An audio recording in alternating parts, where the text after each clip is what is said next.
Hello guys and welcome again to Comematic. So early on I made a video explaining what the Silver Age Superman is, what he does and what he signifies. In that video I got a comment from Noah Hicks to talk about the reign of the Superman, and that is exactly what I am going to do. This video is all about the 4 Supermen who appeared in the DCAMU film The Reign of the Supermen. I will cover everything about them, starting from who they are and what they do to their present condition.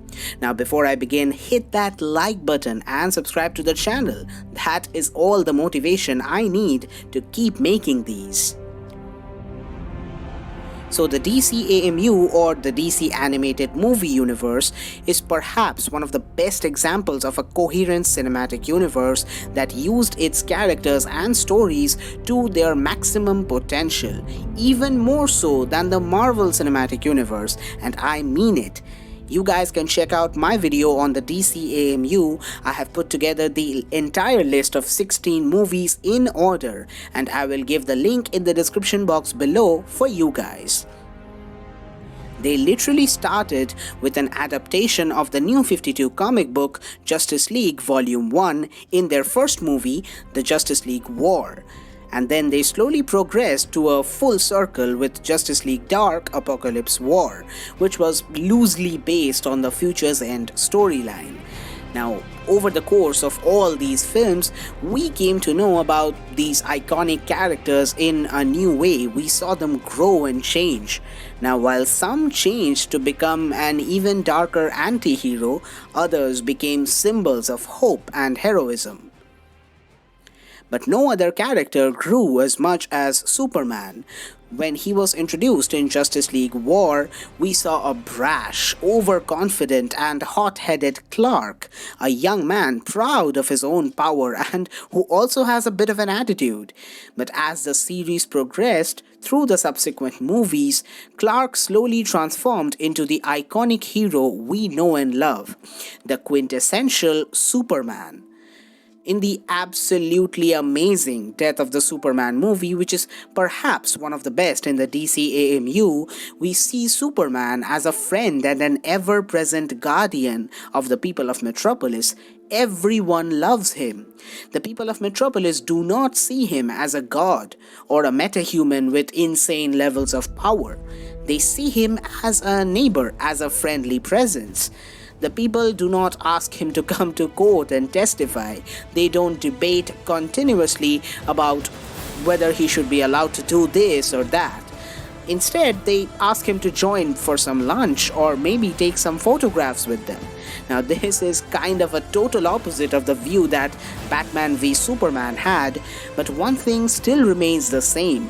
Superman in both these cases is a hero, a true champion of justice. Now, we also see his character growth and love life as both Superman and Clark Kent start growing closer to Lois. But the highlight of this film is most definitely Doomsday, who fell from space in a meteor. Now, I will make a separate video stating exactly who or what this Doomsday creature is, but for now and for this particular movie, just think of this Doomsday as an unstoppable being who is designed to destroy every living thing it can find. Doomsday's mind is so focused and one-tracked that when Martian Manhunter read his mind, he said that Doomsday does not even have any real thoughts.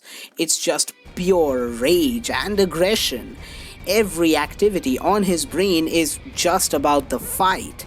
That's all this monster cares about.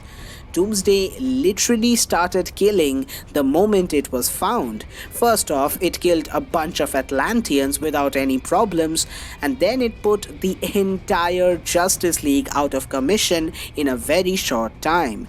And Superman, who always holds back, had to give his everything in order to face Doomsday. He finally was able to kill the monster, but he died in the process too. And so fell the greatest hero of the modern world, sacrificed himself for everyone else. Now, as I said before, Superman was an ever present, kind, and loving friend to every citizen of Metropolis. He was a support mechanism, a pillar of hope for a lot of people, and his death was mourned by everyone. But this also boosted crime. With Superman out of the way, the criminals were having the time of their lives, but also some very interesting things were happening. Firstly, someone stole Superman's dead body for unknown reasons. Now, his body was stored in a memorial to his name because it cannot decay or rot. But one night, his memorial was broken and his coffin was busted, and a strange figure flew away in the dark.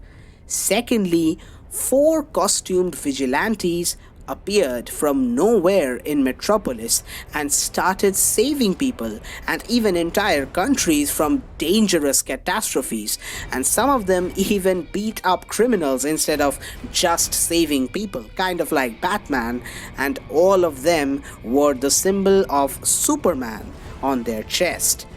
Thus started the reign of the Supermen. Let's start with the Superboy. Lex Luthor has always been fascinated by Superman. He has spent huge amounts of time and resources to totally understand what Superman is and how to stop him. Along with his top geneticist, Dr. Donovan, he was trying various processes to make his very own Superman from ground up. And after a lot of trials and errors, they finally got one very successful clone made from both Superman's DNA and Lex Luthor's own DNA. As you might have guessed, that is the Superboy. He was introduced as a product of LexCorp and as a gift from Luthor to the citizens of Metropolis. Yes, Lex really has some serious god complex. Anyway, this Superboy is an extremely arrogant and cocky guy who is also very powerful.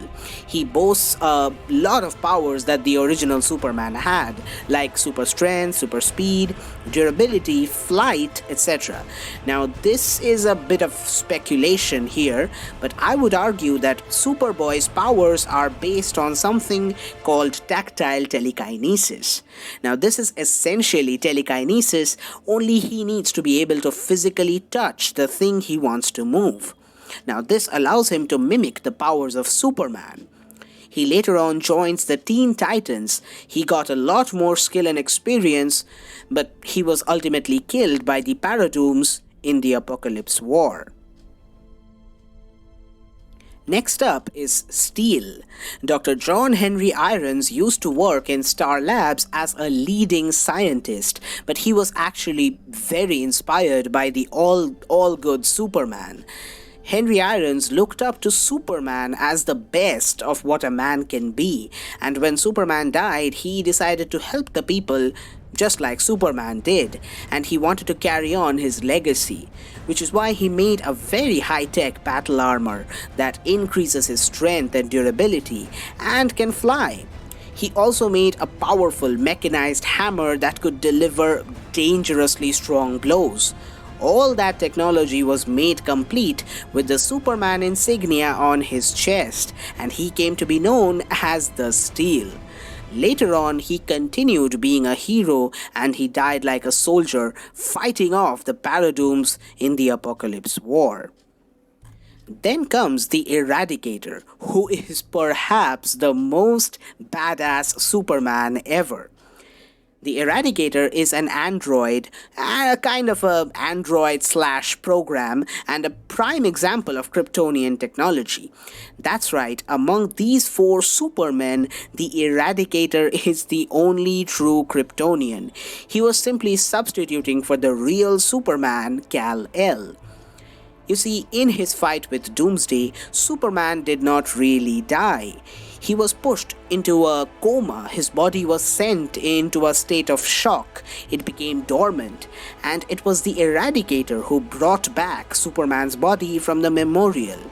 You see, in this highly critical stage, Superman needed to be monitored constantly and given ample solar radiation to heal and recharge his cells, which can only be done in his Fortress of Solitude. Now, the Eradicator was not just a Kryptonian android who was serving his master by actually stopping crime and criminals in Metropolis, but also he was involved in Kal-El's healing process and gave him the energy he needed. The Eradicator is extremely powerful with extremely high levels of physical strength, speed, and he can not just absorb solar energy, but he can also use it to deliver very powerful energy blasts. And also he has the most badass catchphrase ever. Criminals must be eradicated. Yeah, that's just so cool.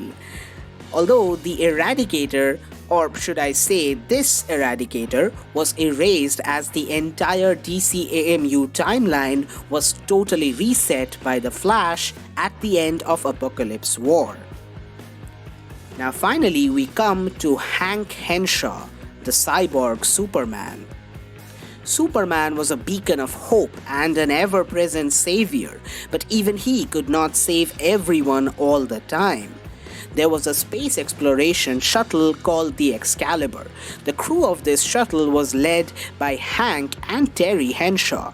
Now, Hank was a huge believer in Superman because he has been saved from certain death before by him. Which is why when the Doomsday asteroid entered the Earth and collided with the shuttle, damaging it beyond repair, Hank was waiting till the very end to be saved by Superman. But no one came. No one helped. His crew members and his wife Terry died. He kind of died too, but he was given a new life and a new body by the god of evil himself, Darkseid. You see, the DCAMU started with the invasion of Darkseid. The Justice League came together for the first time to stop Darkseid from taking over the Earth, and they were the first among all the other worlds to successfully stop his invasion. Since then, Darkseid has been looking for an opportunity to take Earth, and one of the greatest problems in doing that is Superman. So Darkseid sent his Doomsday weapon to kill Superman. Yes, Doomsday was sent by Darkseid.